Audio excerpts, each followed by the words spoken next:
আসসালামু আলাইকুম সবাইকে। আমরা সবাই জানি যে 0 ফ্যাক্টোরিয়াল ইজ ইকুয়ালস টু 1, কিন্তু প্রশ্ন হচ্ছে কেন? এটার পেছনে ইনটুইশনটা কি, কারণটা কি, লজিকটা কি, কেন বিজ্ঞানীরা 0 ফ্যাক্টোরিয়াল ইজ ইকুয়ালস টু 1 বলে বিবেচনা করছে? চলো আজকে আমরা এটার পেছনে যে ইনটুইশন গুলো আছে সেগুলো একটু দেখার চেষ্টা করি। আমরা তিনটে ইনটুইশন দেখবো। প্রথমটা হচ্ছে যে আমরা প্যাটার্নের লজিকটা দেখবো, এরপর হচ্ছে আমরা সূত্রের সামঞ্জস্যতার লজিকটা দেখবো, এরপর হচ্ছে আমরা বিন্যাসের যে মৌলিক ব্যাখ্যা আছে তার লজিকটা দেখবো। তো শুরু করা যাক। প্রথম হচ্ছে আমরা প্যাটার্নের লজিকটা দেখি, ঠিক আছে?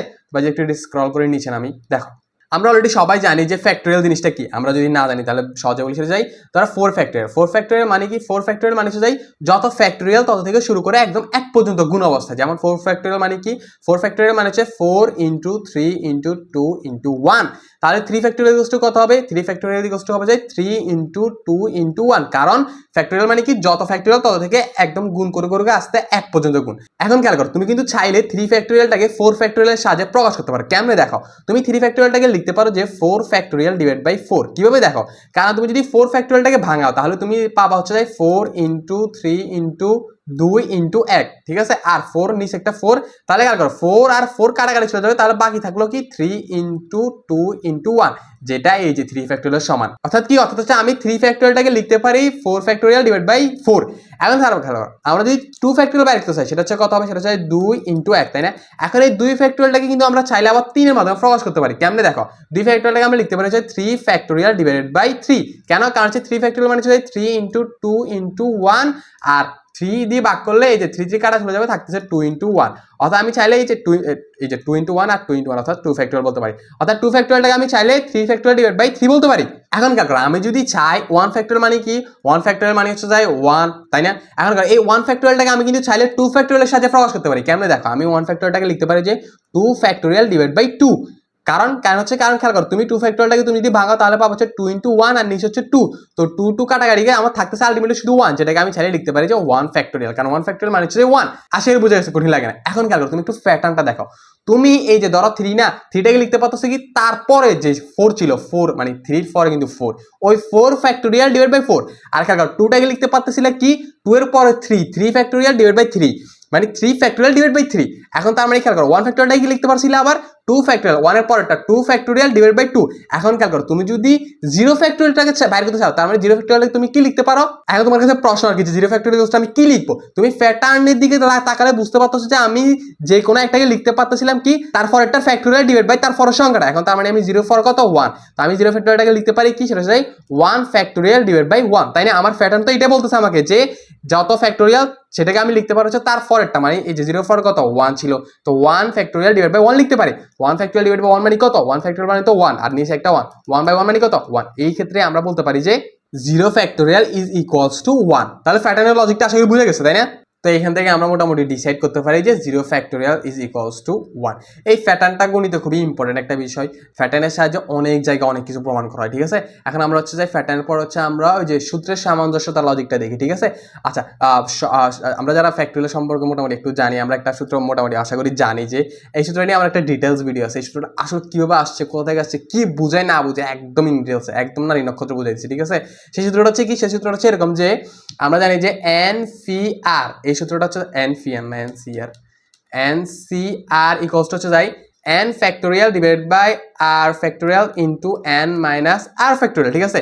এখন খেয়াল করো, এখন এখানে আমি যদি লেটস সে 5c5 বের করতে চাই, ঠিক আছে? এনসিআর, তাহলে আমি সূত্র অনুসারে কি লিখতে পারি? উপর হচ্ছে এই যে এটা হচ্ছে n, এটা হচ্ছে r, উপর হচ্ছে 5 ফ্যাক্টোরিয়াল, নিচে হচ্ছে r ফ্যাক্টোরিয়াল হবে, তো r তো এখানে 5ই, তো 5 ফ্যাক্টোরিয়াল ইনটু খেয়াল করো n মাইনাস r, অর্থাৎ এই যে এটা হচ্ছে n, এটা হচ্ছে r, অর্থাৎ 5 মাইনাস 5 ফ্যাক্টোরিয়াল। এটা হচ্ছে মেইন মানে সূত্রটা আর কি, সূত্রটার আঙ্গিকে আমি জাস্ট এই যে 5c5টাকে সাজাইছি। এখন খেয়াল করো, উপরে 5 ফ্যাক্টোরিয়াল, নিচে 5 ফ্যাক্টোরিয়াল, অর্থাৎ 5 ফ্যাক্টোরিয়াল আর 5 ফ্যাক্টোরিয়াল কাটাকাটি চলে যাবে, তো উপরে একটা 1 থাকবে আর নিচে 5 মাইনাস 5 কত? 0 ফ্যাক্টোরিয়াল। এখন খেয়াল করো, আমি যদি এখন আমাদের ধরো আমরা জানি না যে আমাদের 0 ফ্যাক্টোরিয়াল ইকুয়ালস টু কত ধরবো, এখানে একটা সমস্যা, তাই না? আমরা জানি না যে এখনো যে 0 ফ্যাক্টোরিয়াল ইকুয়ালস টু কত। এখন খেয়াল করো, তুমি যদি 0 ফ্যাক্টোরিয়াল ইকুয়ালস টু তুমি যদি 0 ধরো, ফর এক্সাম্পল 0 ধরলা, তাহলে কিন্তু এখানে একটা অসংজ্ঞায়িত মান চলে আসবে। কারণ কোনো কিছুকে 0 দিয়ে ভাগ করলে কি হবে আনসার সেটা আমরা জানি না, এটা একটা অসংজ্ঞায়িত আনডিফাইন্ড জিনিস চলে আসবে। কিন্তু তুমি যদি 0 ফ্যাক্টোরিয়াল ইকুয়ালস টু 1 ধরে নাও, তাহলে কিন্তু 1 ডিভাইড বাই 1 হবে, তখন 1 হবে, যেটা একটা লজিক্যাল এবং যুক্তিযুক্ত আনসার হবে। যুক্তিযুক্ত আনসার হবে কি কারণে? কারণ আমরা জানি যে 5 কম্বিনেশন 5 ইজ ইকুয়ালস টু সব সময় 1ই হয়, ঠিক আছে? n combination n equals to 1 ই হয়। এটা কেন n combination n equals to 1 হয় এটা বোঝার জন্য তোমাকে আপাতত এটা ধরে না যে n কম্বিনেশন ইকুয়ালস টু 1 হয়, ঠিক আছে? এটা বোঝার জন্য তোমাকে হচ্ছে যে ওই যে বলছিলাম যে এই সূত্রটা কিভাবে আসে সেই ভিডিও দেখতে হবে আর কি, তাহলে তুমি ইন ডিটেইলসে বুঝে যাবা। বাট আপাতত বুঝে নাও যে n কম্বিনেশন 1 ইকুয়ালস টু 1 হয়। এখন কারণ এটা মান 1 আনার জন্য আমাকে এই যে 0 ফ্যাক্টোরিয়াল ইকুয়ালস টু এই জিনিসটাকে 1 ধরতে হচ্ছে। এটা না যদি 0 ধরি তাহলে এই জিনিসটা একদম আনডিফাইন্ড চলে আসবে, আর অন্য কিছু ধরলে এটা লজিক্যাল একটা আনসার দিচ্ছে না। শুধুমাত্র 0 ফ্যাক্টোরিয়াল ইকুয়ালস টু আমি যদি 1 ধরি তবে এটা একটা আমাকে যুক্তিসঙ্গত ভালো আনসার দিচ্ছে। এই জন্য আমরা একটা লজিক দাঁড় করাতে পারি 0 ফ্যাক্টোরিয়াল ইকুয়ালস টু সবসময় 1 ই হবে। আমি আশা করি বুঝতে পারছি। আচ্ছা, এখন হচ্ছে আমরা ওই যে বিন্যাসের মৌলিক যে কনসেপ্ট সেটার সাহায্যে একটা ব্যাখ্যা দেখবো যে কেন 0 ফ্যাক্টোরিয়াল ইকুয়ালস টু 1। তো সেটা বোঝার জন্য আমরা একটা ফিকচার আনতে হবে। একটা ফিকচার নিই, লেটস সে একটা ফিকচার ভাইয়া আনতেছি। ওকে ভাইয়া, এই পিকচারটা আনলাম, ঠিক আছে? এখন এই পিকচারে দেখো, ধরো লেটস সে আমার কাছে 3টা বল আছে, একটা লেটস সে বেগুনি, সাদা আর একটা হচ্ছে লাল, 3টা বল আছে। এখন আমি চাচ্ছি যে আমি বাইরে করতে চাচ্ছি যে আমি 3টা বলকে কতভাবে সাজাতে পারবো। যেমন এই যে এখানে একটা উপর প্রথম আমি লালটাকে রাখলাম, এরপরে বেগুনিটাকে, এরপর সাদাটাকে, এখানে আবার লালটাকে আগে রাখলাম, কিন্তু সাদাটাকে এর আগে নিয়ে আসলাম, এরপরে বেগুনিটাকে পরে নিয়ে আসলাম। এবার সাজাতে পারবো কয়টা উপায় আমি যদি দেখি, তাহলে আমি যদি মোট উপায় সংখ্যা বাইর করি তাহলে আমি দেখবো যে এখানে 6টা উপায় আমি 3টা বলকে অ্যারেঞ্জ করতে পারি ডিফারেন্ট ওয়েতে, ঠিক আছে?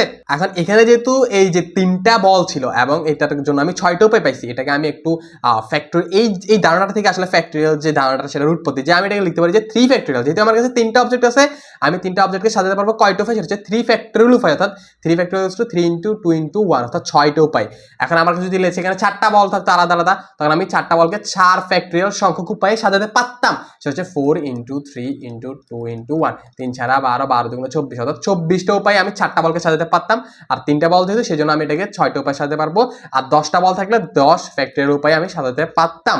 আমি আসলে বুঝতে পারছি, অর্থাৎ 10 ফ্যাক্টরিয়াল মানে কি? 10 ফ্যাক্টরিয়াল মানে হচ্ছে আমি, আমার কাছে যদি 10টা ডিফারেন্ট অবজেক্ট থাকে বা 10টা ডিফারেন্ট জিনিস থাকে, আমি তাদেরকে 10 ফ্যাক্টরিয়াল উপায়ে আমি সাজাতে পারবো। এখন চিন্তা করো 0 ফ্যাক্টরিয়ালের কথা। 0 ফ্যাক্টরিয়ালের কথা মানে কি? তাহলে এটা বোঝাচ্ছে কি, আচ্ছা এটা 1 আপাতত ধরি নাই। আর ধরো 0 ফ্যাক্টরিয়াল মানে কি? 0 ফ্যাক্টরিয়াল মানে হচ্ছে আমার কাছে 0টা অবজেক্ট আছে, মানে 0টা জিনিস আছে, এবং এই 0টা জিনিসটাকে আমি কয়টা উপায়ে সাজাতে পারবো ভাই? কথা বুঝছো? আমার কাছে 0টা জিনিস আছে, আমি এখন 0টা জিনিসকে কয়টা উপায়ে সাজাতে পারবো? যখন 10 ফ্যাক্টরিয়াল মানে কি 10টা জিনিসকে কয়টা উপায়ে সাজাতে পারবো, আর 0 ফ্যাক্টরিয়াল মানে কি 0টা জিনিসকে আমি কয়টা উপায়ে সাজাতে পারবো।